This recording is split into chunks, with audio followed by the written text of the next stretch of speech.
Bismillahirrahmanirrahim. Assalamu alaikum students. This lecture is being delivered by Inamullah Choktai and we are discussing chapter number 6, and today we have to discuss the applications of the Bernoulli's equation. So before starting our topic, I would like to say please like, comment and subscribe, and don't forget to hit bell icon for more videos. You are watching my YouTube channels Dr. Physics. So students, first of all, we have to discuss some points that we have to keep in mind. Again, we have to discuss the applications of the Bernoulli's equation. Among these, we have to talk about Torricelli's theorem, relationship between the speed and the pressure. We have to talk about the Venturi relation, and we have to talk about the blood flow. So first of all, the Torricelli's theorem. Students, इसमें आपको एक diagram दिखाई गई है और इस diagram में basically हमें दो ऑरिफिस दिखाए गए हैं। एक ऑरिफिस ये दिखाया गया है जिसको यहाँ पे ए बोला गया है, और दूसरा ऑरिफिस ये है जिसको यहाँ पे बी बोला गया है।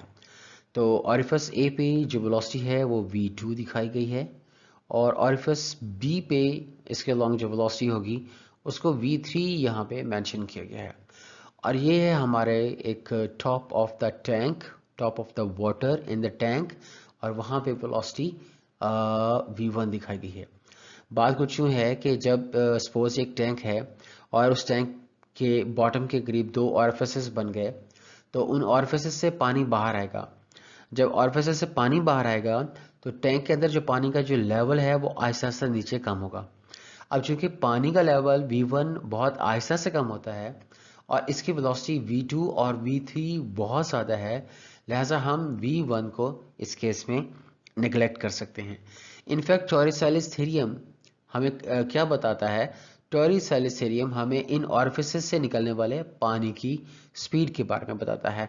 A flux of the water flowing out of this orifices, ये हमें टॉरिसेलिस थ्योरम बताता है। Suppose a large tank of the fluid has two small orifices A and the B on it, as shown in the figure. Let us find the speed with which the water flows from the orifice A.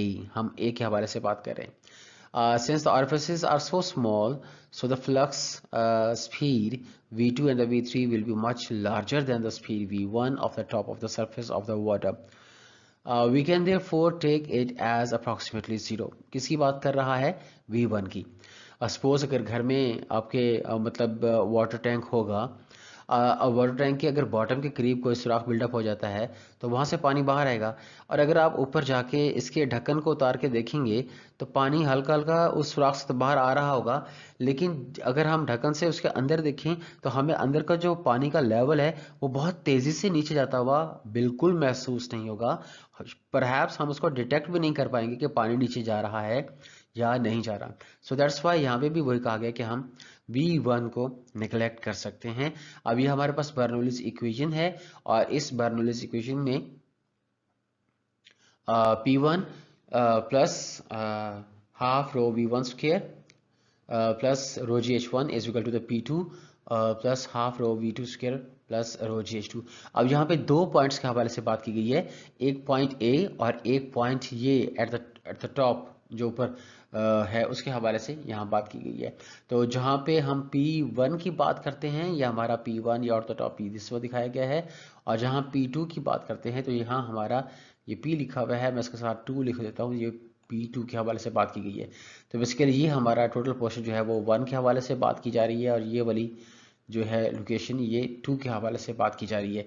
तो यहाँ पे चूंकि V1 हमारा 0 था तो V1 वाला factor ये था हाफ रो V1 स्क्वायर, हम इसको नेग्लेक्ट कर सकते हैं। तो नेक्स्ट हमारे पास टॉरिसेलिस थ्योरम में इक्वेशन क्या बन जाएगी? इक्वेशन हमने दोबारा लिखी, और यहाँ पे अगर हम V1 वाले फैक्टर को कैंसिल कर देते हैं तो बाकी हमारे पास रह जाएगा P1 rho GH1 is equal to the P2 plus half rho V2 square plus rho GH2। अब स्टूडेंट्स एक और बात यह है कि जो pressure at the top of this water level काम कर रहा है, सपोज एटमॉस्फेरिक प्रेशर, वही प्रेशर ऑन द ऑरिफिस ए काम कर रहा है। मींस यहाँ पे सपोज अगर मैं प्रेशर P1 की बात करता हूँ जो यहाँ पे काम कर रहा है, तो इस प्रेशर पे, इस ऑरिफिस पे जो दूसरा प्रेशर काम कर रहा होगा वो P2 होगा। और चूंकि दोनों प्रेशर सेम है, लिहाजा मैं यहाँ से P1 और P2 को भी कैंसिल कर देता हूँ। तो नेक्स्ट मेरे पास इक्वेशन क्या रह जाएगी, rho GH1 is equal to the half rho V2 square plus rho GH2। अब इस इक्वेशन को हम थोड़ा और अरेंज करते हैं, क्योंकि हमें चाहिए है वैल्यू V2 की। तो हम यहाँ पे ये जो रो GH2 है इसको उठा के इक्वेशन के दूसरी तरफ लेके आएंगे, तो वो नेगेटिव हो जाएगा और बाकी रह जाएगा हाफ रो V2 स्क्वायर। तो इसको हमने यहाँ पे लिखा है। तो half rho V2 square is equal to the rho GH1 minus rho GH2। इन दोनों क्वेश्चंस में से रो को कॉमन लिया जा सकता है। नेक्स्ट स्टेप में ये रो लेफ्ट हैंड साइड पे और राइट हैंड साइड पे ये कैंसिल हो जाएगा, और इस 2 को अगर हम इक्वेशन के दूसरी साइड पे जाके मल्टीप्लाई कर दें तो हमारे पास इक्वेशन क्या रह जाएगी, V2 square is equal to the 2 into GH1 minus GH2। again V is equal to the 2G into H2 minus H1 whole square root. तो ये हमारी फाइनल इक्वेशन है। अब हम इसको डिफाइन करेंगे कि टॉरिस-सैलिस थ्योरी बेसिकली है क्या चीज़। The speed of the efflux is equal to the velocity gain by the fluid in falling through the distance H1 minus H2 under the action of gravity, and this is equation V is equal to 2G into H2 minus H1 whole square root. इस इक्वेशन में क्या कहा गया है, speed of the efflux of the water, कि जिस speed के साथ ऑरिफिस 1 में से पानी बाहर निकलता है, वो जो स्पीड है, speed of the efflux of the water is equal to the velocity gain by the fluid. वो वेलोसिटी उस वेलोसिटी के बराबर होगी अगर कोई ऑब्जेक्ट इस हाइट से नीचे गिरता है। अगर कोई ऑब्जेक्ट इस हाइट से नीचे गिरता है तो जो उस ऑब्जेक्ट की वेलोसिटी होगी वही फ्लूइड की वेलोसिटी होगी। The speed of the flux is equal to the velocity gain by the fluid in falling through the distance H1 minus H2 under the action of gravity. Next we have to discuss the relation between the speed and the pressure, और उसमें diagram याद रखिएगा। इस diagram में हमें 2 points दिखाए गए हैं। इस पॉइंट पे जहाँ पे हायर वेलोसिटी लिखा गया है, यहाँ पे जो स्ट्रीम लाइंस दिखाई गई हैं बहुत करीब करीब हैं, क्लोजर हैं। और यहाँ पे जो लोअर वेलोसिटी दिखाया गया है, यहाँ पे जो स्ट्रीम लाइंस हैं वो वाइडर हैं। The relation between the speed and the pressure, इसमें 3 पॉइंट हैं जो कि बहुत इंपॉर्टेंट हैं। Number 1, closer the stream lines, number 2, greater the velocity, number 3, lower the pressure.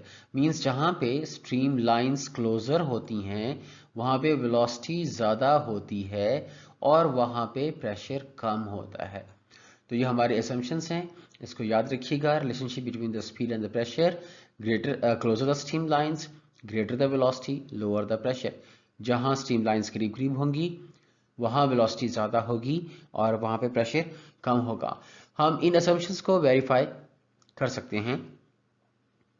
Suppose हमारे पास ये एक पाइप दिखाया गया है जिसके क्रॉस सेक्शन एरिया A है और यहाँ पे क्रॉस सेक्शन एरिया B है।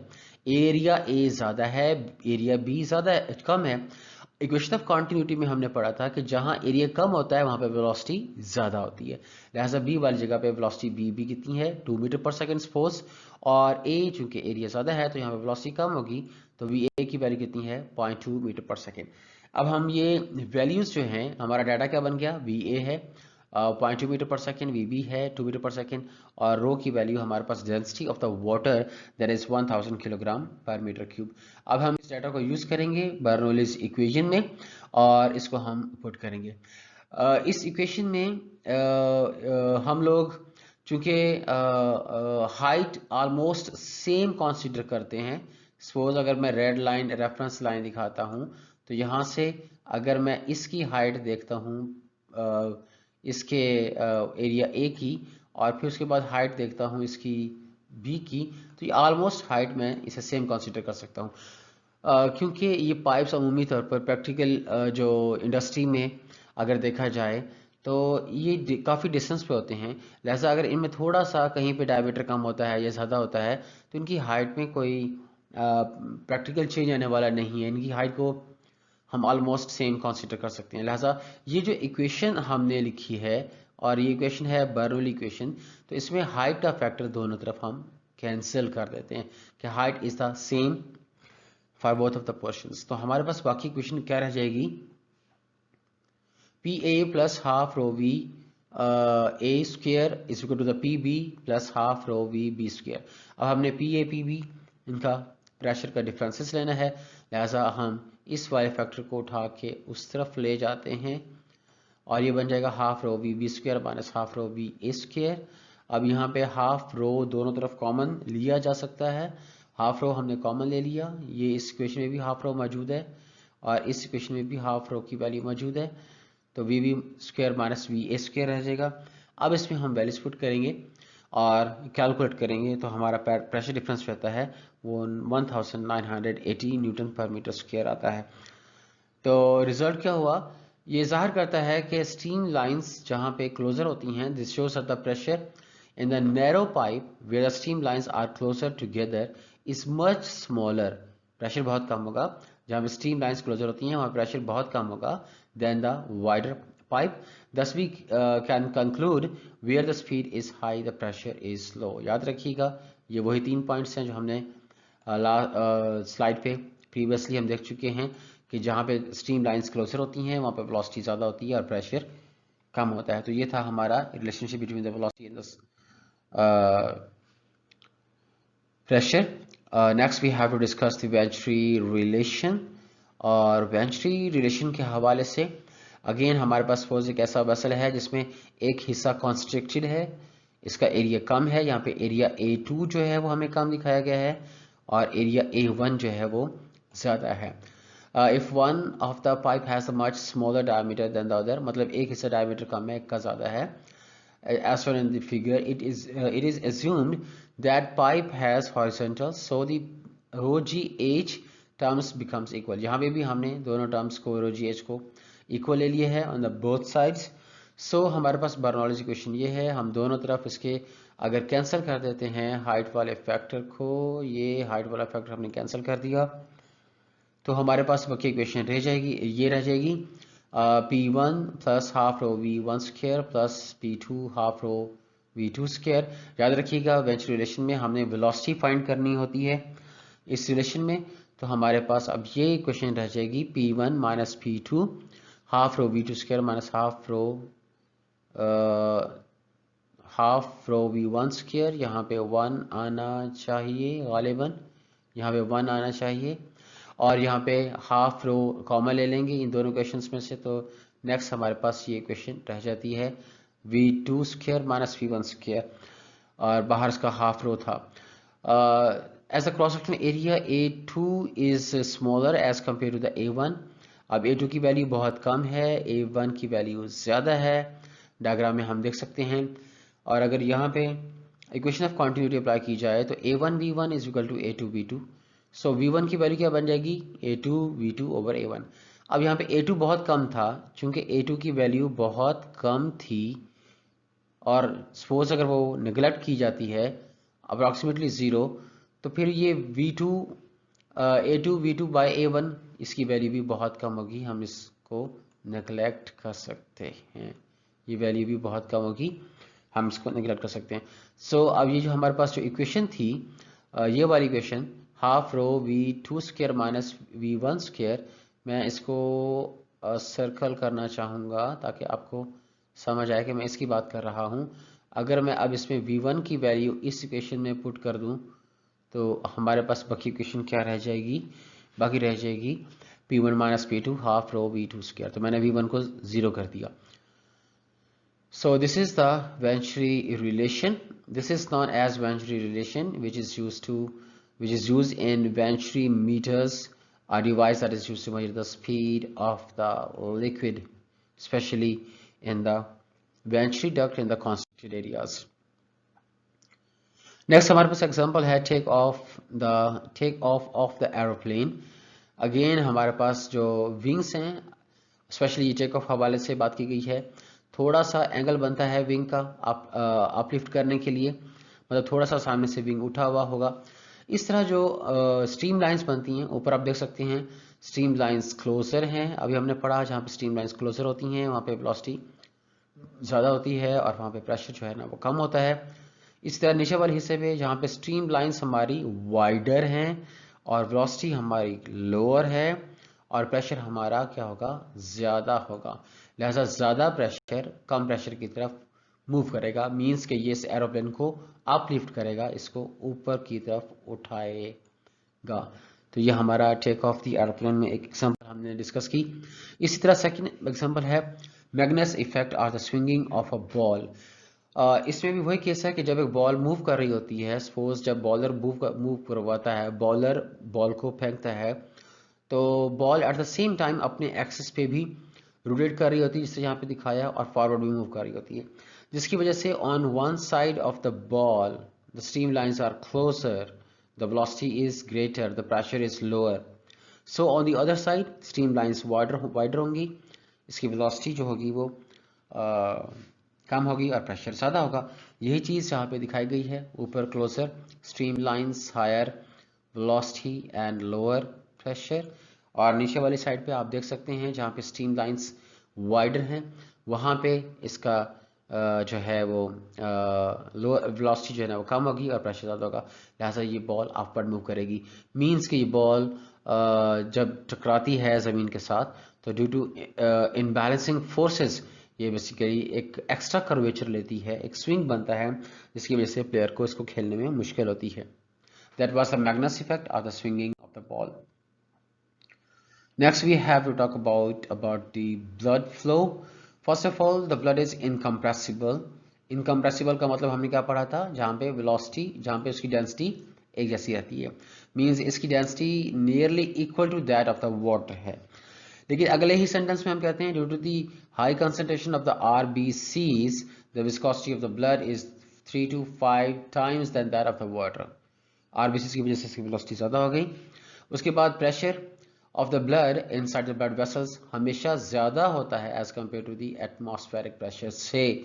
इसी वजह से ब्लड वेसल्स कभी भी कोलैप्स नहीं करती और ब्लड फ्लो करता रहता है वेसल्स में से। प्रेशर वेरीज, अब यहाँ पे सिस्टोलिक और डायस्टोलिक ब्लड प्रेशर की वैल्यूज के हवाले से बात की गई है। सिस्टोलिक ब्लड प्रेशर वो होता है जब हार्ट कॉन्ट्रैक्ट करता है और ब्लड को पंप करता है, तो वो वैल्यू 120 टॉर होती है। और डायस्टोलिक ब्लड प्रेशर वो होता है जहाँ पे हार्ट रिलैक्स होता है and it is being field by the blood, वो ज़रा रिलैक्स होता है तो वो प्रेशर कम होता है, 75 to 80 टॉर इसकी वैल्यू होती है। जिस तरह हम डॉक्टर के पास जाते हैं तो डॉक्टर मुँह तौर पर वो कहता है जी ऊपर वाला और नीचे वाला, इस तरह से मतलब वो बोलता है कॉमन लैंग्वेज में, लेमन लैंग्वेज में, तो 120 हमारा जो है वो अपर वैल्यू होती है और 75 और 80 की हमारी लोअर वैल्यू होती है। Next unit of the torr और the mm of Hg, these units are opted instead of the SI units of the pressure। उसकी रीज़न क्या है, because of extensive use of the medical equipment, extensive use in the medical equipment. इसमें चूंकि Tor की values या mm of Hg extensively use होता है तो हम इसको extensively mm of Hg he use करते हैं। अच्छा, नेक्स्ट जो जुमला लिखा गया है ये बेसिकली स्फैग्मो मैनोमीटर के हवाले से है। उसमें एक बैग होता है, स्फैग्मो मैनोमीटर मैं अभी दिखाता हूँ। स्फैग्मो मैनोमीटर वो डिवाइस है जिससे हम ब्लड प्रेशर को मेजर करते हैं। तो स्फैग्मो मैनोमीटर में एक बैग होता है जिसको इन्फ्लेटेबल बैग बोला जाता है। उसको पेशेंट की बाजू पे इसको लपेट दिया जाता है, ठीक है, wound around the arm of the patient, patient की बाजू पे बैग को लपेट दिया जाता है। और उसके बाद फिर उसके एक बल्ब होता है या पंप होता है, उसको पुश करते हैं, प्रेस करते हैं और उस इन्फ्लेटेबल बैग के अंदर हवा भरी जाती है, जिसकी वजह से external pressure on the arm बढ़ा दिया जाता है। नेक्स्ट व्हाट हैपन्स, जब ये बैग में हवा भरी जाती है तो बैग एक्सटर्नल प्रेशर बिल्डअप करता है on the arm of the patient, so that's why it squeezes, ये स्क्वीज कर देता है, दबा देता है ये जो बैग है ब्लड वेसल्स को, तो ब्लड वेसल्स वहाँ पे कोलैप्स कर जाती हैं and in this way cut off the flow of the blood to the arm, मतलब ब्लड की सप्लाई जो है ना वो बंद हो जाएगी। अब ओपनिंग द रिलीज वाल्व, उसके बाद क्या करेंगे, जब आप उसको अच्छी तरह से स्क्वीज कर लेंगे फिर रिलीज वाल्व को आहिस्ता आहिस्ता से खोला जाता है ताकि उसमें से सारी हवा आहिस्ता आहिस्ता से बाहर निकले। तो इस तरह एक्सटर्नल प्रेशर को हम बाजू पर आहिस्ता आहिस्ता कम करते हैं। ये स्फैग्मो मैनोमीटर दिखाया गया है, जिसमें ये इसका जो है इन्फ्लेटेबल बैग है, या जिसको हम एयर बैग बोलते हैं। इसके अलावा ये हमें गेज दिखाया गया है, इसको गेज या स्केल बोलते हैं। ये इसकी ट्यूब्स दिखाई गई हैं, और जिन ट्यूब से हवा जो है वो भरी जाती है, हवा या रिलीज की जाती है। Again this part is called the bulb, और बल्ब या इसको पंप बोला जाता है, जिसकी वजह से हवा इसमें भरी जाती है। और ये है हमारा रिलीज वाल्व, जिससे खोलने से हम इसके जो बैग के अंदर हवा होती है उसको रिलीज कर सकते हैं। तो बेसिकली इस तरह हम ये डिफरेंट कंपोनेंट्स हैं हमारे स्फैग्मो मैनोमीटर के। This is the device that is used to measure the blood pressure in the patients. And the stethoscope, और स्टेथोस्कोप दिखाया गया है जिसमें ये डायफ्राम दिखाया गया है। इस डायफ्राम को हम एक मेजर आर्टरी पे रखेंगे, और ये ईयर पीस होते हैं, इनको कानों में लगा के हम ब्लड के फ्लो की जो एक आवाज़ है उसको हम सुन सकते हैं, जो कि एक गर्गल साउंड हमारी बुक में लिखा गया है। अदरवाइज एक लुबडुब की साउंड भी पैदा होती है, जिसको हम डायफ्राम से सुन सकते हैं। अगेन एक अरेंजमेंट वही दिखाई गई हैं, जिसमें ये एयर बैग था। एयर बैग को इसको एक पेशेंट की बाजू पे इसको लपेट दिया गया। उसके बाद यहाँ पे इसको जो है वो बल्ब से या इसको पंप कहें तो उसको हवा को इन्फ्लेट करते हैं, भरा जाता है। उसके बाद जहाँ पे रिलीज वाल्व होता है, रिलीज वाल्व को जो है वो रिलीज करते हैं हवा को, हवा कम होना शुरू हो जाती है। और ये गेज है जिससे हम डायरेक्ट इसकी वैल्यूज को मेजर कर सकते हैं। Stethoscope detects the instant at which the external pressure becomes equal to the systolic pressure. जब हवा को आहिस्ता आहिस्ता कम करना शुरू किया जाता है तो पेशेंट के बाजू पे जो एक्सटर्नल प्रेशर होता है वो भी कम होना शुरू हो जाता है। ऐसा एक ऐसी स्टेज आती है जहाँ पे external pressure that is being build up by the air bag on the patient arm becomes equal to the systolic blood pressure. वो हार्ट के सिस्टोलिक ब्लड प्रेशर के साथ जो है ना वो मैच कर जाता है। इस पॉइंट पे एक surge of the blood flows through the narrow structure, जो कॉन्स्ट्रिक्टेड वेसल्स होती हैं उनमें से ब्लड फ्लो करता है, और ये टर्बुलेंट फ्लो होगा इस स्टेज पे, और एक गर्गल साउंड, एक लुबडुब की आवाज़ पैदा होती है, जिसको हम जो है वो स्टेथोस्कोप के जरिए डिटेक्ट कर सकते हैं। ये हमारे डायस्टोलिक ब्लड प्रेशर की वैल्यूज होगी, जहां से आपको पहली आवाज़ आना शुरू होती है, ये डायस्टोलिक ब्लड प्रेशर की वैल्यू होती है। एज द प्रेशर ड्रॉप्स, चूंकि हम रिलीज वाल्व को हमने खुला रखा होता है, हवा बाहर निकलती चली जाती है, लिहाजा एक्सटर्नल प्रेशर जो है ना वो आखिर इवेंचुअली कम होता चला जाता है। तो फिर एक ऐसी स्टेज आती है जहाँ पे external pressure on the arm of the patient becomes equal to the diastolic blood pressure, और ये इस कंडीशन में जो आपको आवाज़ आ रही थी लुबडुब की, वो ख़त्म हो जाएगी। तो यहाँ पे flow switches from turbulent to this laminar और the stream line and gurgle and the stethoscope disappears, वो ख़त्म हो जाती है। इस तरीके से हम जो है वो ब्लड प्रेशर को मेजर कर सकते हैं। ये हमारा टॉपिक था चैप्टर नंबर 6। अल्हम्दुलिल्लाह हम लोगों ने कंप्लीट किया, और नेक्स्ट इंशाल्लाह फिर इसके शॉर्ट क्वेश्चंस और न्यूमेरिकल्स हम लोग डिस्कस करेंगे। Thanks a lot. Again, I would like to say like, comment, and subscribe my channel, and don't forget to hit bell icon so that you may be aware from the new videos. And thanks a lot for watching.